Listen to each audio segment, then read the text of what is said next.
The real villain is the fact that the American government was even experimenting on people in the first place to create a patient zero. One. The second villain here is Tanaka, because he's also a greedy rich billionaire who wants to like sell the head of the queen on like black markets for like trillions of dollars. What up, everybody? So I think I might be starting a new series entitled Durag Reviews. Probably that will, surround like movies or albums that I really wasn't planning to, or I had no intentional purpose of actually reviewing, but decided to on a whim anyway, because this is what this kind of review is in the first place. I had no intention of actually reviewing Army of the Dead. I had went into the movie on Netflix that came out on May 21st, not too long ago.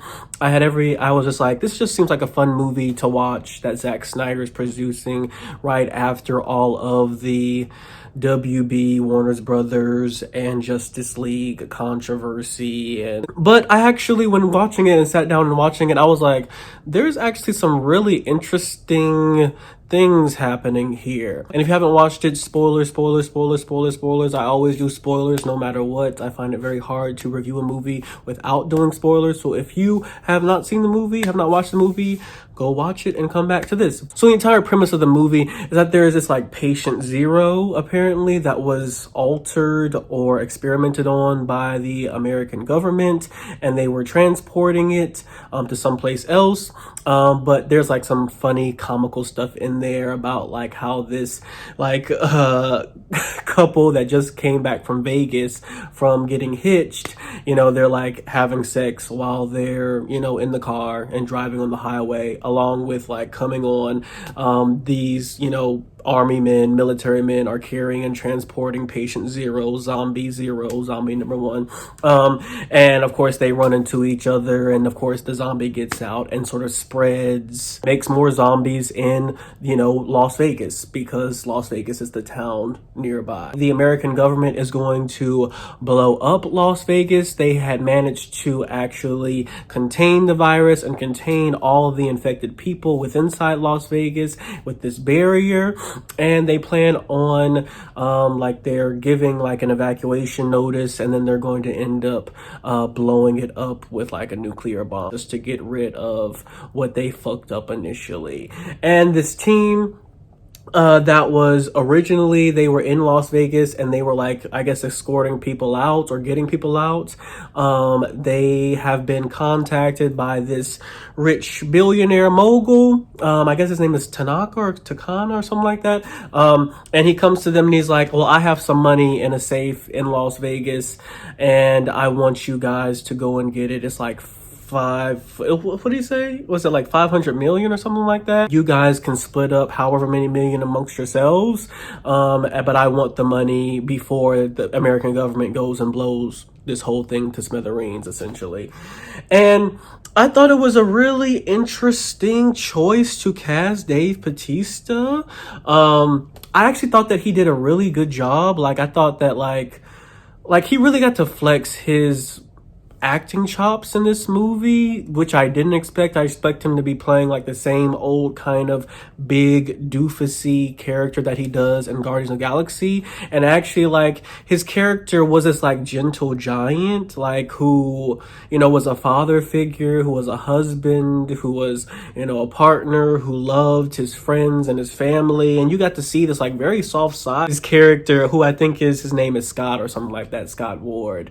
And he got to really show a different side of him, that he could actually like carry a cast, and he could actually carry a movie and actually like be serious and not always be like the dumb doofusy big guy, muscle bound guy.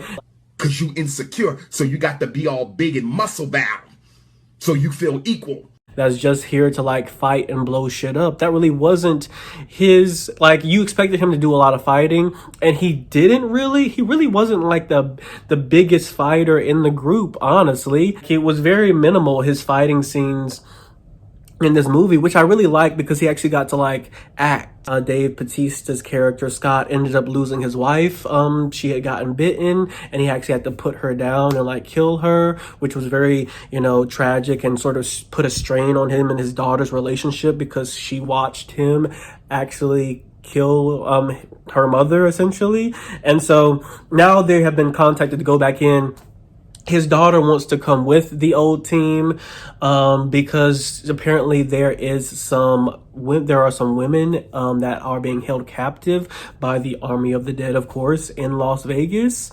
One thing that I really found profound and just really interesting, and a twist on the zombie genre, because I kind of went into this movie knowing and understanding that most of these people are going to die. And I don't know if everybody else had that same sort of inkling that most of these people are going to die, and there's probably going to be like one or two that survive. But I did. Like, just that's just kind of how these movies kind of go to me. And also the fact that they already cheated death once and got out once.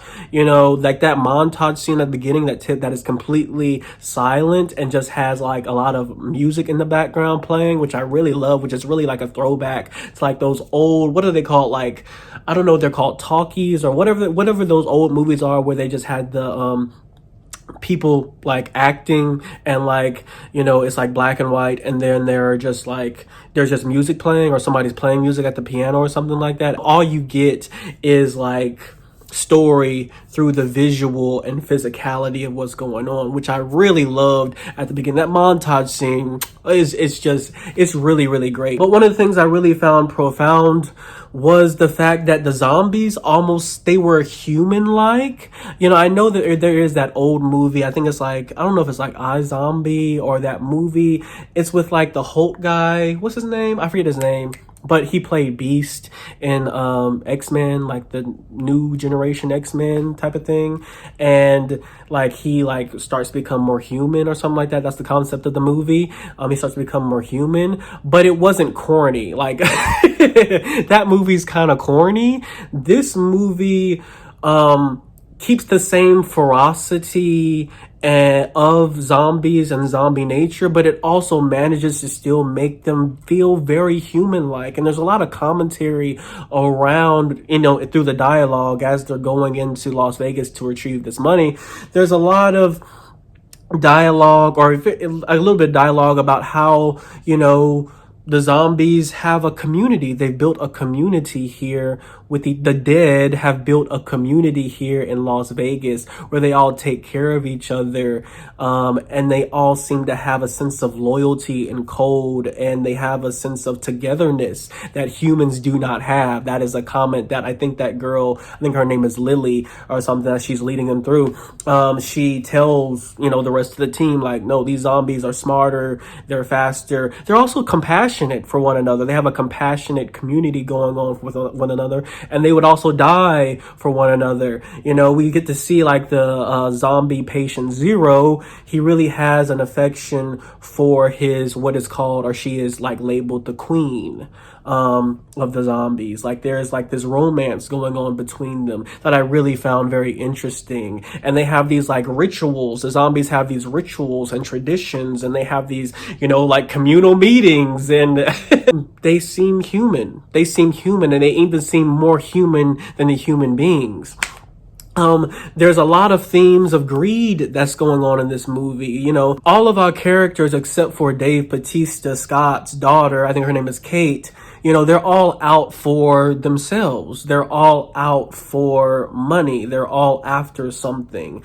And, you know, it's like this idea of greed, and it's like everybody who's out for money, everybody who's out for their own personal prosperity, they die. And I don't think that's a coincidence. I think that Zack Snyder is very deliberate in his messaging. Like, this is not a good thing. Like, it really is a contrast, because you have the humans and then you have the zombies. The zombies, who I just said have this sense of community and togetherness, but the humans who have this sense of like, I have my own personal desires, my own personal wants that is outside of giving a fuck about any of you niggas. There is this really great moment between Maria and Scott. Like, Scott has really not, because he's been so involved with himself and dealing with his own grief, he hasn't really dealt with the grief of his daughter. He really hasn't even seen like the friendship that is really like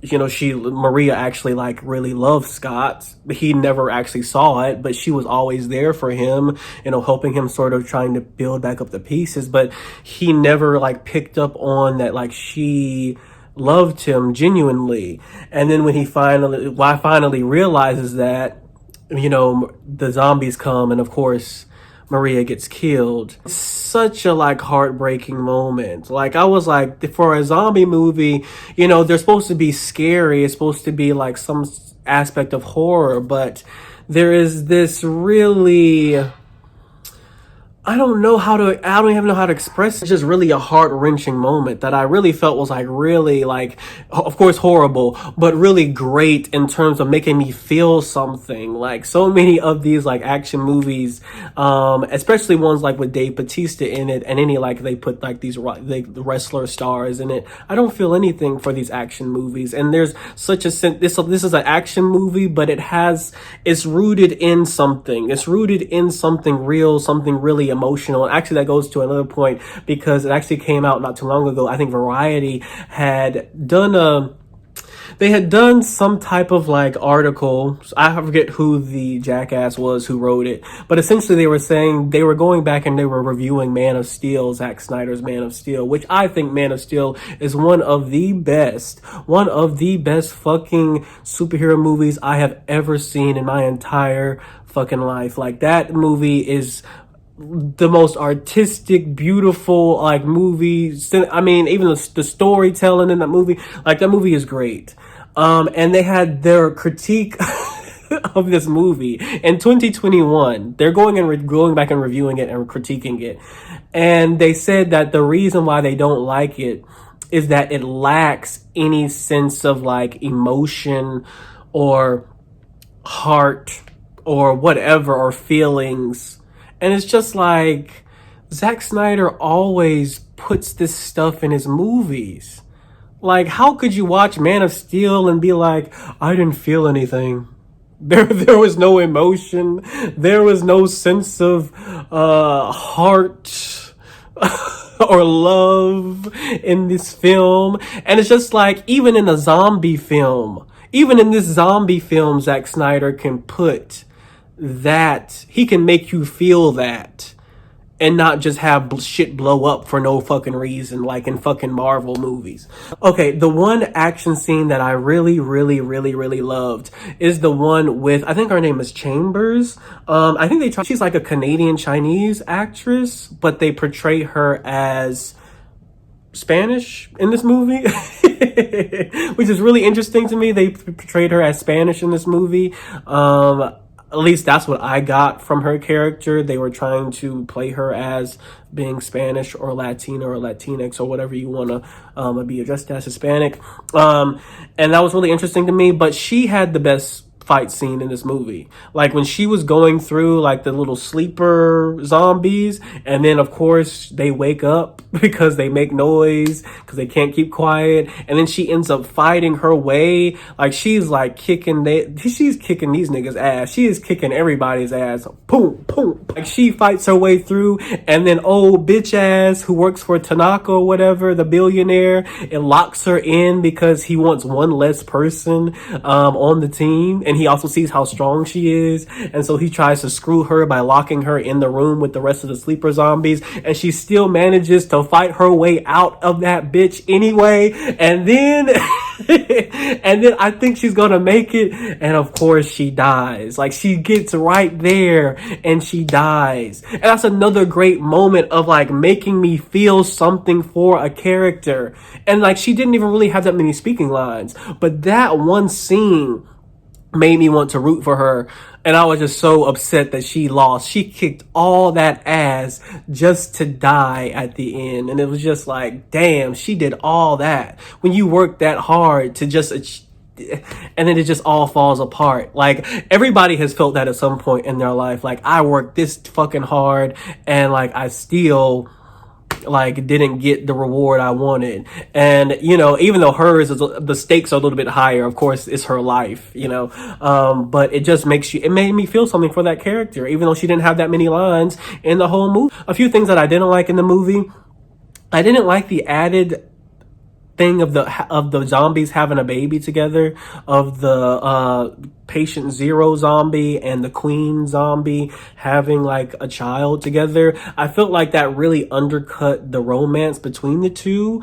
I felt like it cheapened it a little bit because it more felt like he was interested in the queen, just basically for reproduction, which I don't know how that works. How does that science work out in the first place? It's never really explained. That's just a a big gap that's never really explained. Like, how did they have a baby? If anybody knows, if anybody saw where it was hinted at how they might have had a child, a dead zombie child, please let me know in the comments below. But I didn't get anything. I didn't understand how that even is possible, and it felt like it cheapened the relationship between the queen and patient zero, because I feel like there was true like feelings there. Like he just didn't see her as like carrying his seed. He didn't just see her as like this vessel for like producing my offspring, but he actually saw her as like, this is my lover, this is my partner type of thing. That going back to the whole human aspect. And I just feel like the baby scene, even though it was shocking, it was like it undercut some of those more tender moments for me. I also felt like there were these women that were thrown in here as they were like hostages for the Army of the Dead and Patient Zero, but we never understood why. Like, why are they keeping these women here? Do they have something to do with reproduction? With the reproduction of actually producing a baby? Why were they being held here and not turned or eaten or anything? It just didn't make any sense to me, and it was never explained. It just felt like they were a plot device for Scott's daughter to like actually they'll be the one person who wasn't going into Las Vegas for selfish means and selfish reasons. And also to like be like that she's our one survivor, because they just felt like plot devices. And then they die at the end, I think. Even stuff thrown in there like Me Too stuff about rape culture and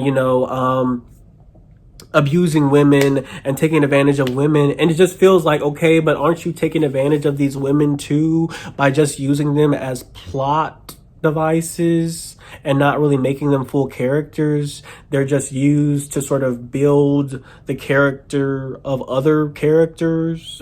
They're not really, and then they're killed off. It's like, this doesn't really make any sense to me, and it just felt cheap. And it also didn't make any sense in terms of the grand scheme of things. And it didn't feel like the zombies would have kept those women hostage. It just didn't feel that way. It just felt like also they were used to sort of make the zombies look bad and like actually be more menacing than they were.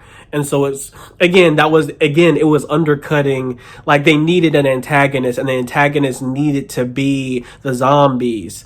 So they have to do something bad. So like they are keeping these women hostage. And so they're bad, even though like they have like community and they're together and like they have these rituals and they seem like even more compassionate and caring than the humans themselves, they still kept these women hostage. It just felt like, okay, like the real villain of this movie feels like Tanaka, the billionaire, because he's out for greed. He's the one who sets this whole thing in motion. He's the one who like puts all these people at risk without even getting his hands dirty.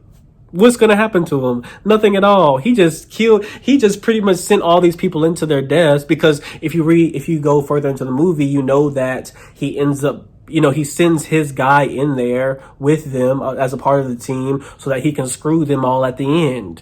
And so he pretty much sends all these people in there on false hopes that they're going to get this money. And he plans on screwing them at the end, and he's going to keep even if his own man dies, his hands are still clean. He's the real villain of the movie, but that's not really a focal point. And I feel like that's a missed opportunity to like really highlight who the real villain is here. The real villain is the fact that the American government was even experimenting on people in the first place to create a patient zero. One. The second villain here is Tanaka, because he's also a greedy rich billionaire who wants to like sell the head of the queen on like black markets for like trillions trillions of dollars. Like, you know how they do when they go into like Africa and all these other countries and they like shoot game and like kill the hide and the head of like lions, tigers, bears, oh my, type of thing. Like, that's what he wanted to do essentially. And because she would have been the last surviving memory of this, because they were going to blow it up, he would be able to sell it for like trillions of dollars, probably, most likely. So he does it for greed. Like, these are their villains. And even though that's highlighted a little bit, like, Zack Snyder kind of undercuts all of these points towards the end of the movie. One thing that I did not see coming was Omari Hardwick dying at the end. I think he was playing on our emotions, honestly, because, you know, one thing about horror films is that, you know, the stereotype, or what we've always usually seen, is that black characters go first and they die, and we get this moment where a white character actually sacrifices themselves for Omari Hardwick's character. I think his name is like Vanderho or something like that. Interesting name. But he like you know, gets him away from the zombie, the white guy, and then he shoves him into the safe and locks him in there. I actually had the idea that they should all have gotten in the safe in the first place and waited it out. That would just be my idea when I see the zombies coming. Especially patient zero, who is really hella smart. Like, I'm getting in this fucking safe with this money, and hopefully we make it out of here when the bombs drop. And so Omari Hardwick character Vanderho actually has that experience, because he gets thrown in, the white guy sacrifices himself and saves him. And we see him sort of out of the ashes, rise up and get out, and with the money intact. And we think that, oh, finally, a black character who not only survived the horror film, but also ended up with all the riches and spoils, only at the end to find out that he was bit. during his confrontation, or like he was scratched or something during his confrontation with the zombies when the white guy was getting him away. And so he's destined to die. I also like the way he ended it, Zack Snyder ended it, because we don't really know, we don't see Omari Hardwick die at the end. But we have an inkling that he either died or turned, which leaves, you know, the entire movie open to a possible sequel, that either like Omari Hardwick's character chickens out and just decides to turn, and then ends up being the new patient zero and infecting other people. And then so we have a whole new movie, or we could end the movie right there and just assume that he offed himself, you know, to save the rest of humanity. My guess is that they're gonna make another movie, because it's doing really well right now. This has been one of Netflix's biggest movie openers. And you can tell they put a lot of money behind this and a lot of faith in Zack Snyder, which you should always fucking do. Warner Brothers, wink, wink. Like, you should always put faith in Zack Snyder to deliver for you, because he's actually a pretty fucking good director. But thank you for tuning in to my Durag reviews, my review on a whim. And I'll see y'all next time for the next video. I have to go to bed.